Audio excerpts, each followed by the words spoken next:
I really enjoyed performing with Bray. We were cut from the same cloth in that regard. Him and I have always tried to do different things, and we've embraced each other's creativity. He never strictly leaned on the physicality of anything. It was always about the art and the story.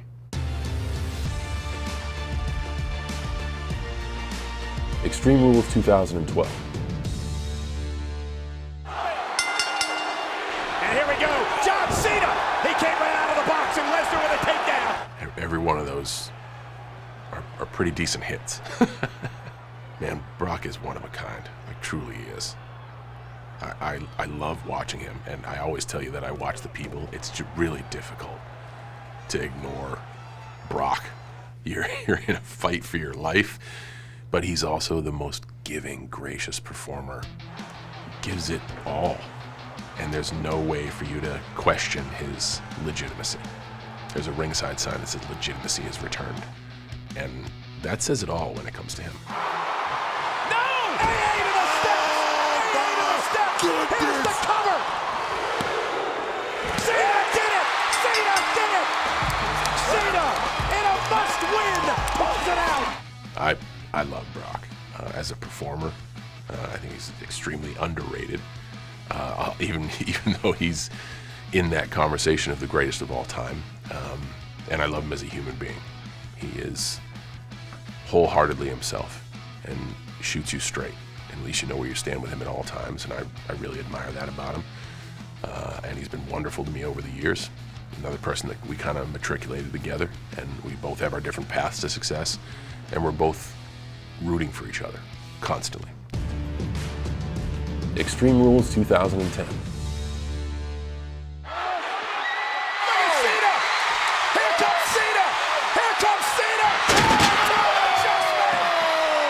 The last man standing match is a fun one because it's a different construct. There is no 3 count or submission finish. It's kind of about that level of punishment. All this stuff is so extra fun to be able to use as a performer because it's not normal. So anytime we can do something like this, that's really cool. Wasn't able to do it! Buster through the table! Dave's biggest attribute is his perseverance. And I think all of the hurdles he put in front of himself, learning about his perspective, his ability not to cave under those hurdles. It didn't get I didn't know Vince was comparing the two of us to try to motivate him. I didn't know there was any resentment to opportunities one would receive, but he didn't cave. It made him work harder. But I think it's his perseverance that has got him where he is today. Cena, this is brilliant if John can pull this off. Cena with duct tape. How do I keep a man who looks like Batista down? Well, I can't do anything to knock him down for 10 seconds. So maybe if I can use my brain, and there should be some tape under the ring because they tape the ropes, I'll just tape him up. And again, one of my biggest supporters, but biggest critics, Michael Hayes, was like, let's see you do it. And I was super sweaty, and the tape broke like 10 times, and what should have taken a quarter of the time ended up being extended and took a whole lot of time. So these are situations where I preach to young performers, be brave enough to try and fail. Batista's not getting out of this. You can't see me. Cena's rubbing it in. What you can't see is the WWE Champion. I think in a match with a different construct, where you don't have to pin someone's shoulders to the mat for 3 seconds, I think unique ideas like that. People have used like forklifts to keep people down.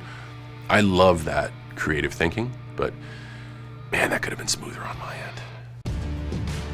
Bragging rights, 2009. And it is all about the WWE Championship. King, very few superstars have had the ability to participate in such a grueling event because this is our benchmark match. You know, earlier you were talking about John Cena not showing much emotion, but a 60-minute Iron Man match, you have to save every ounce of energy, every bit of emotion you have for the entire match. I think the great thing about an Iron Man match is you have the luxury of a 3 count. The 3 count can elicit excitement. So if people aren't interested, you can give them a pinfall. Orton's up! RKO! RKO! Randy Orton hooks the leg, and we're even at 1. The match had a different dynamic to it. Anytime I can get in there with Randy's great. He and I fit together well, and we work together well, and I love working with him. This is the 4th premium live event, as we now call them. And we had done a lot of stipulations before, and we'd added tons of stipulations to this match of anything goes, and if I lose, I leave Raw. One could speculate that possible audience fatigue of watching performers together for half a year. That's a lot of interaction. That's a lot. What is he doing? That's the... What are you doing, Orton? Our pyrotechnics. So I do remember the concept of maybe he should hit the pyro and try to explode me, and him being okay with it. And not only being okay with it, like he made that work.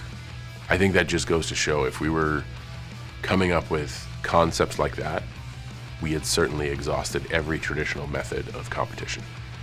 But the fact that both of us could be like, yeah, that's a good idea, and let's wholeheartedly try it. It's like Russian roulette.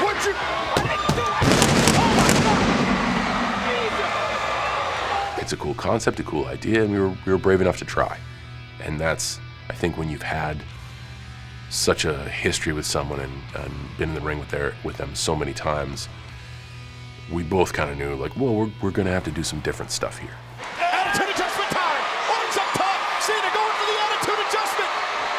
He connects. Perfectly. No, I think it was a counter. I think Randy Orton hit an RKO. What? Randy is my generation's Shawn Michaels. He has understanding of nuance and how important it is. He has the best timing of anybody. He's always there. He's never late. He shows emotion as a performer. He's incredible. He makes difficult look simple. Always. Every second feels like an hour for Orton. He taps out. Orton taps out. John Cena is champion. Payback, 2014. Cena through the table. I really enjoyed performing with Bray. We were cut from the same cloth in that regard. Both storytellers and both wanting to do bizarre things. And I think him and I have always tried to do different things, and we've embraced each other's creativity. Using the child at the door of the cage, the Firefly Funhouse match.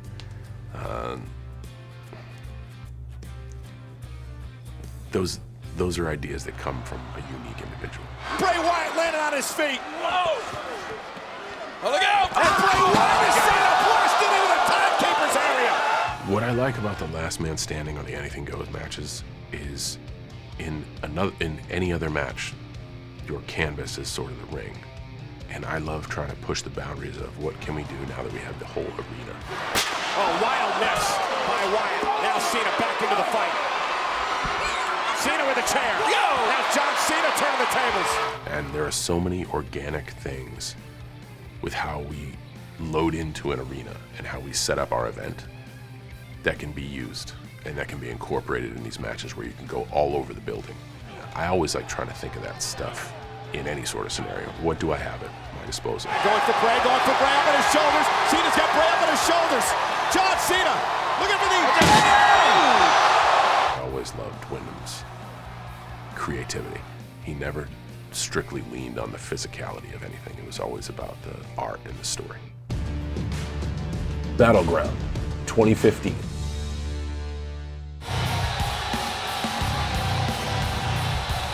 Ladies and gentlemen, Kevin Owens says when he says he's going to do something, he'll do it. That means, in his mind, winning the United States Championship tonight. So the theme of the US Open Challenge for me was for the performers to showcase what they could do. And I wanted to make it a little commercial for the person challenging me, because if you were to answer an open challenge, that's kind of how I got my start. So I wanted to give the same opportunity back. And I think this was no different. This was, although Kevin had had great success in NXT, this was a chance for him to show what he could do as a performer and on a high-level stage. Cena, second rope, going for that springboard stunner. Owens caught him. German suplex, Cena released across the ring, and now Kevin Owens with a cannonball. He can do great things.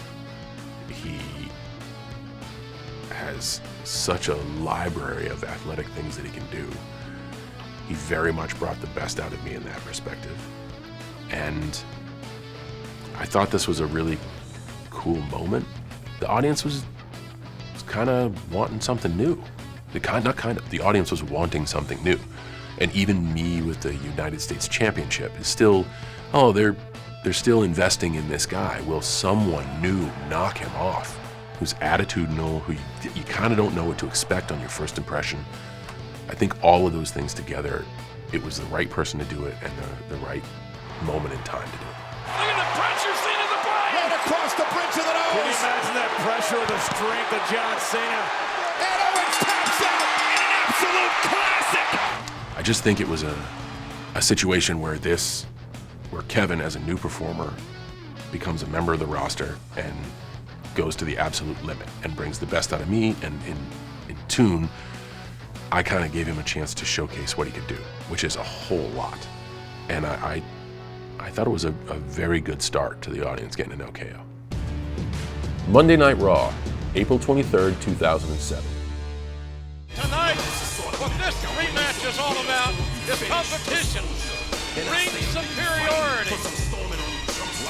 Mano a mano between John Cena and the legendary Shawn Michaels. I remember it being a ton of fun, a lot of fun. Tail end of a 2-week overseas tour in London after WrestleMania, and the UK crowd is always so live and interactive. You get that special feeling, that electricity, and these fans, these great fans are moving that right along. I love going there. They never run out of energy, and every once in a while you can lasso them in and they'll give you all the energy they got. And Michaels countered, look for sweet chin music, and it is! This will be it! Cena, go! When you are lucky enough to be in there with Shawn Michaels, I don't even want to say someone like Shawn Michaels because he's one of a kind. You just have to do what you're supposed to do, but he takes care of everything else. All the nuanced stuff, all the loose ends. Shawn's ability to invest in the athletic suspense of the match, not wasting anything. To see everyone stand up and then sit back down, and stand up and then sit back down. Like right now, everyone has anticipation as to what will happen next. And Michaels looking for sweet chin music, couldn't get it. Oh, he got it! Yes! He got it! Sweet chin music! Shawn is such a good storyteller. And boy, oh boy, to see highlights and to see people jumping up and down hysterically and everyone invested, if they can be on their feet through a 55-minute match, it means that we told a good story. Michaels turned inside out, upside down. And Cena. Oh, no! Look at that! And Michaels. Oh, yes! Michaels hit! Sweet chin! Cover! Oh, no! Michaels wins! Oh, my gosh! Wins! Here's your winner, the Heartbreak Kid, Shawn Michaels.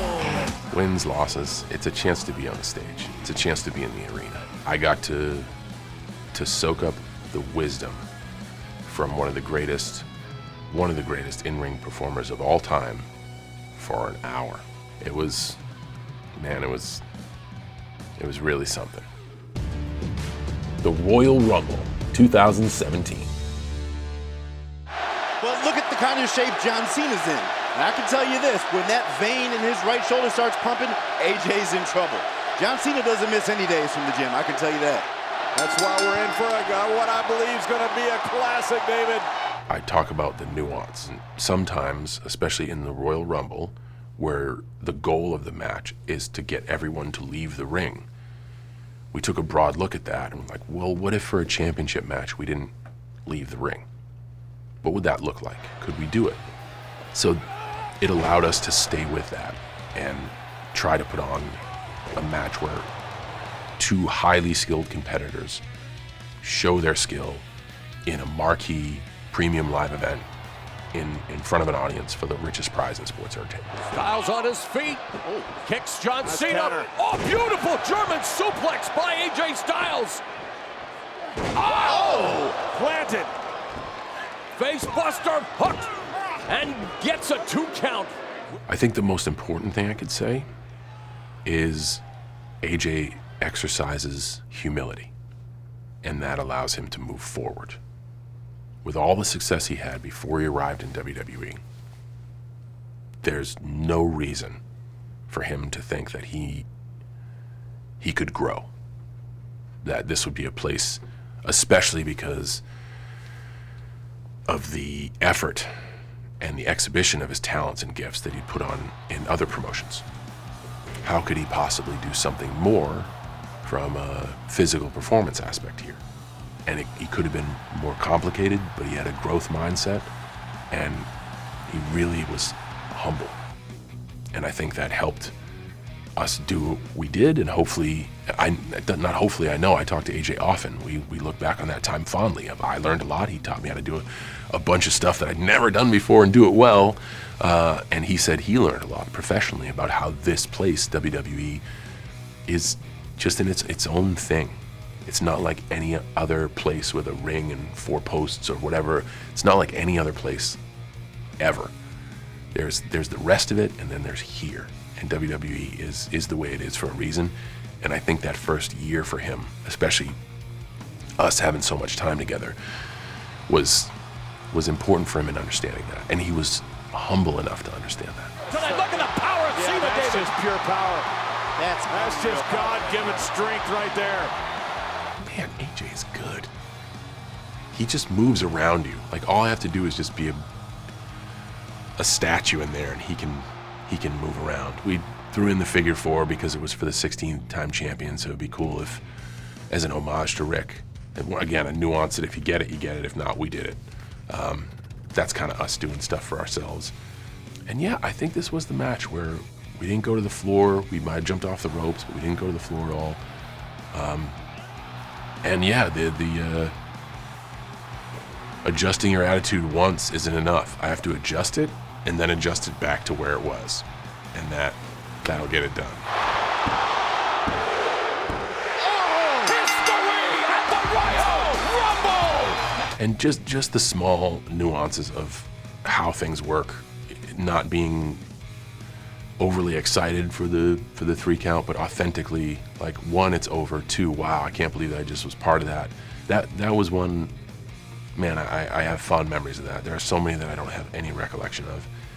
I have fond memories of that, and when a plan comes together and everyone has a good time and it works, there isn't a better feeling out there.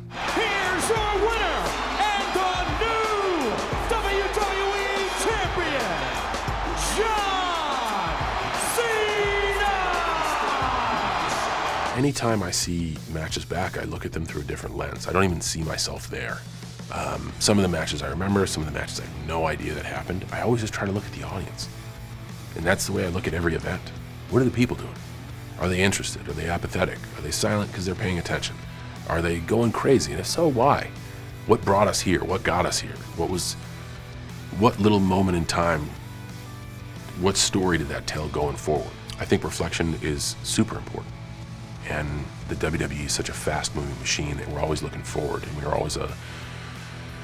always wondering what's next. And even if we're not wondering, it's right in front of us, so we got to go anyway. Where I need to catch myself is getting stuck and thinking that it might be 2004 again, or that it might be 2007. And I have to catch myself and realize where we are. See who we have to deal with, and realize hopefully where we're going. I'm catching myself, and I realize that I'm romanticizing, so maybe that's good, but stopping to smell the roses every once in a while can only help us grow.